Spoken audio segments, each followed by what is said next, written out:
નમસ્તે વિદ્યાર્થી મિત્રો, આજે આપણે એકવાર ફરી કાળના રૂપનું આપણે એક લેક્ચર લઈએ છીએ.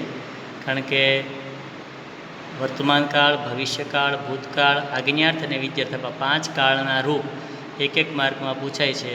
એટલે 5 ગુણ કાળના રૂપોના છે. એટલે વિભક્તિ અને કાળ આખા સંસ્કૃતની અંદર ટેન્સ અને વિભક્તિ આ બે બહુ અગત્યના મુદ્દાઓ છે. તો એટલા માટે આજે આપણે ફરી એક વખત તમને PDF સાથે હું તમને આ કાળના રૂપ વિશે સમજૂતી આપું છું. જેમાં સૌ પ્રથમ છે વર્તમાન કાળના પરસ્મય પદના આ રૂપ, બરાબર, જેને આપણે લટ લકારના રૂપ તરીકે પણ ઓળખીએ છીએ. પ્રશ્નપત્રમાં આવી રીતનો પ્રશ્ન તમને પરીક્ષામાં પૂછાય. વર્તમાન કાળના રૂપો વિશે એક પ્રશ્ન પૂછવામાં આવશે. એક પ્રશ્ન માટે 3 વિકલ્પ આપવામાં આવશે. સાચો વિકલ્પ શોધી ઉત્તર લખવાનો રહેશે, બરાબર. આવી રીતે પ્રશ્ન પૂછાય.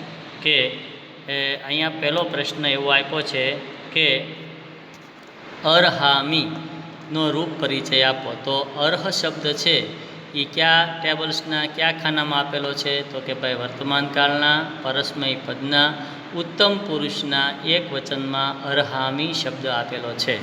વર્તમાન કાળ એટલે શું? જે ક્રિયા અત્યારે થઈ રહી છે એને આપણે વર્તમાન કાળ કહીએ છીએ. જેના પ્રત્યયો આ પ્રમાણે છે: મી, વ, મ, સી, થ, થ, તી, તહ, અંતિ.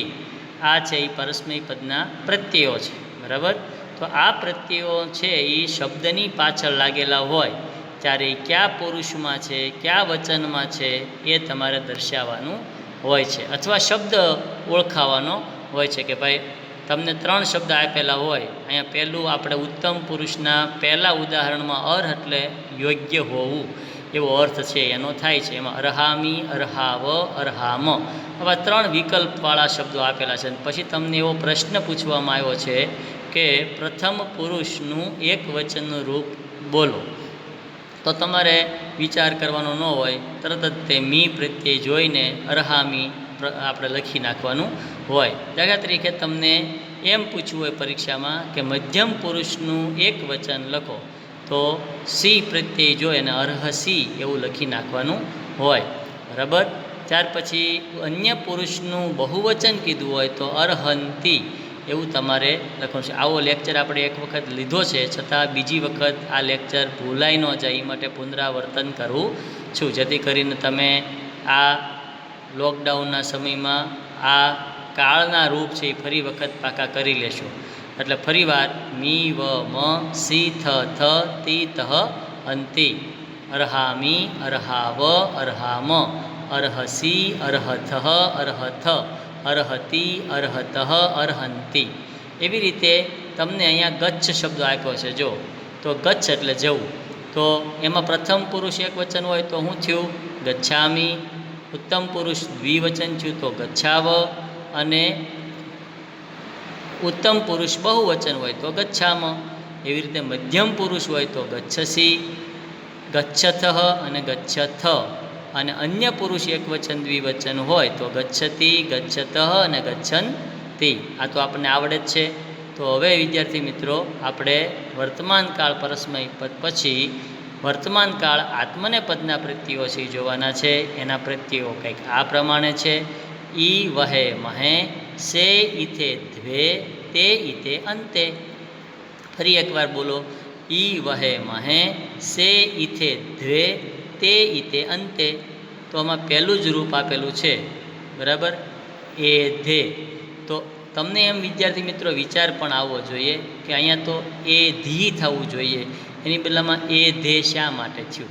તો એ ધમાં અ છે અને ઈ, આમ અ પ્લસ ઈ તો સંધિના નિયમ મુજબ શું થઈ જશે? એ શબ્દ બનશે ત્યારે એ લખાશે. એટલે અહીંયા એ ધીની બદલામાં એ ધે લખાણું છે. એટલે પરીક્ષામાં એવું પૂછાય કે એ ધે, એધા વહે અને એધા મહે, આ 3માંથી ઉત્તમ પુરુષ એક વચનનું રૂપ કયું છે? તો એ ધે. ઉત્તમ પુરુષ દ્વિવચનનું રૂપ કયું છે? એધા વહે. અને બહુવચનનું રૂપ કયું છે? એધા મહે. એવી રીતે મધ્યમ પુરુષમાં એમ કીધું હોય કે એક વચનનું રૂપ શું છે? તો એધસે. દ્વિવચનમાં એધેથે અને બહુવચનમાં એધદ્વે. એવી રીતે અન્ય પુરુષ એકવચન દ્વિવચન ને બહુવચન હોય તો એધે તે, એધે તે અને એધન તે. પહેલામાં મી વ મ સી થ થ તી ત અંતિ.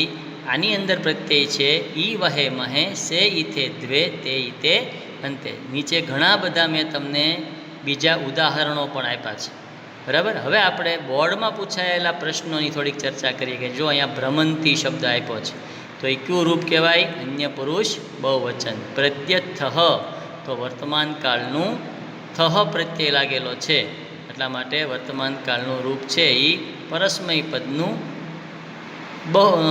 બીજા પુરુષનું બહુવચન થયું. પછી કુર્વંતી અન્ય પુરુષ બહુવચન થયું.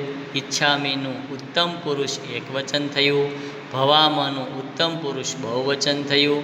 સ્મરંતીનું અન્ય પુરુષ બહુવચન થયું. પઠથનું વર્તમાન કાળ મધ્યમ પુરુષનું બહુવચન થયું. પછી લભંત્યનું અન્ય પુરુષ બહુવચન થયું. અને એધીનું વર્તમાન કાળનું પ્રથમ પુરુષ એકવચનનું રૂપ થયું. ભ્રમંતીનું અન્ય પુરુષ બહુવચન થયું.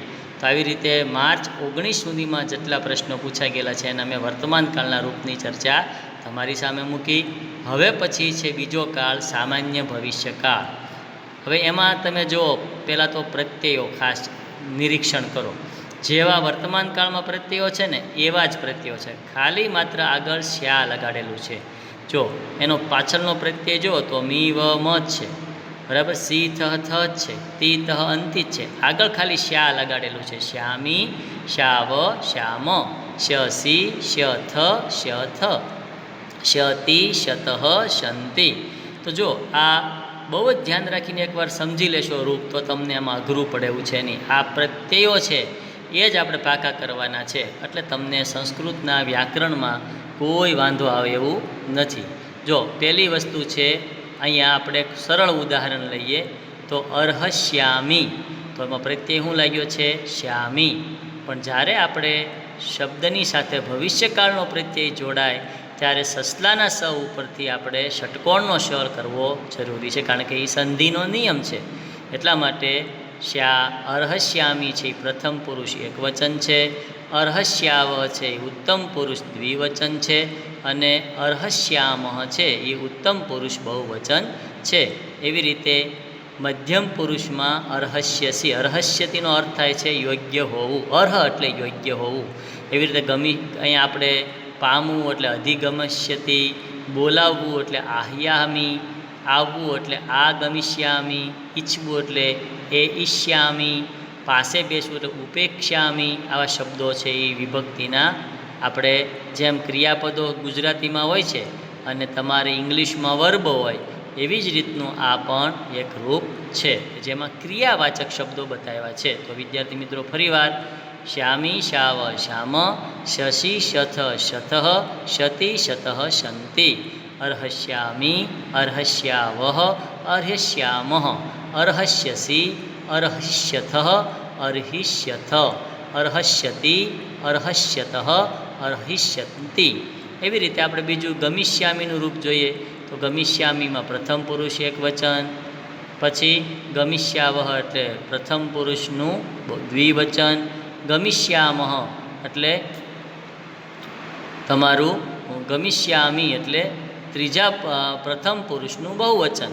એવી રીતે તમે જો ગમિષ્યસી એટલે મધ્યમ પુરુષનું એકવચન, ગમિષ્યથઃ એટલે મધ્યમ પુરુષનું દ્વિવચન અને ગમિષ્યથઃ એટલે મધ્યમ પુરુષનું બહુવચન. પછી અન્ય પુરુષની વાત લઈએ તો ગમિષ્યતિ અન્ય પુરુષ એકવચન, ગમિષ્યથઃ એટલે અન્ય પુરુષ દ્વિવચન અને ગમિષ્યંતિ એટલે અન્ય પુરુષ આપણે શું થાય? ગમિષ્યંતિ એટલે અન્ય પુરુષનું બહુવચન થાય.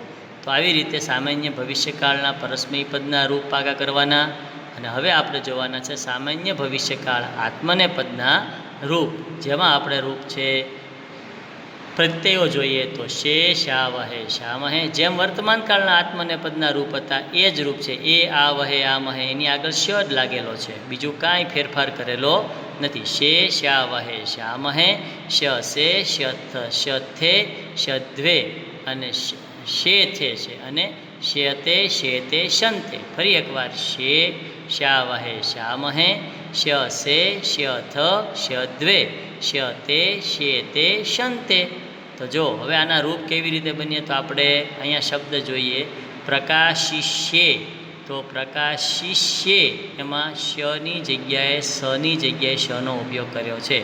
તો પરીક્ષામાં એવો પ્રશ્ન પૂછાય કે પ્રકાશિષ્યે પ્રકાશિષ્યાવહે પ્રકાશિષ્યામહે, આમાંથી સામાન્ય ભવિષ્યકાળનું ઉત્તમ પુરુષનું બહુવચનનું રૂપ શોધો. તો તમારે પ્રકાશિષ્યામહે એ બહુવચનનું રૂપ શોધીને કહેવું જોઈએ. એના માટે શું આવડવું જોઈએ? શે શા વહે શા મહે, આ પ્રત્યયો પાકા કરેલા હોવા જોઈએ. એવી રીતે તમને એમ પૂછ્યું હોય કે પ્રકાશિષ્યસે, તો મધ્યમ પુરુષનું એકવચનનું રૂપ છે. એવી રીતે પ્રકાશિષ્યેતે એમ પૂછ્યું હોય તો અન્ય પુરુષનું દ્વિવચનનું રૂપ છે. તો આવી રીતે તમારે રૂપ પાકા કરવાના છે.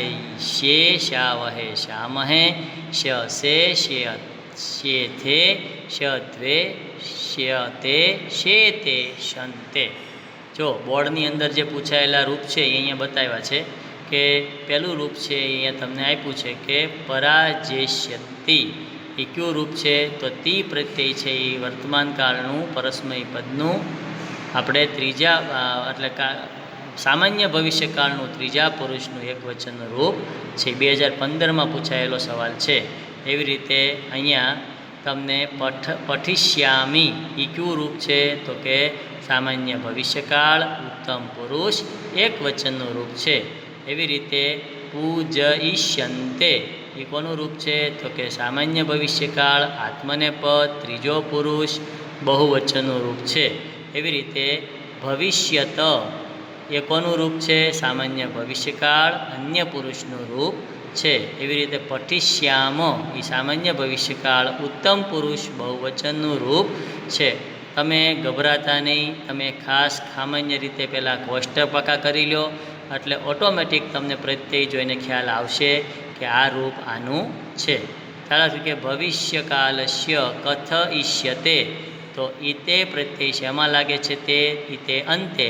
તો સામાન્ય ભવિષ્યકાળ મધ્યમ પુરુષનું નહીં પણ આમાં ભૂલ છે.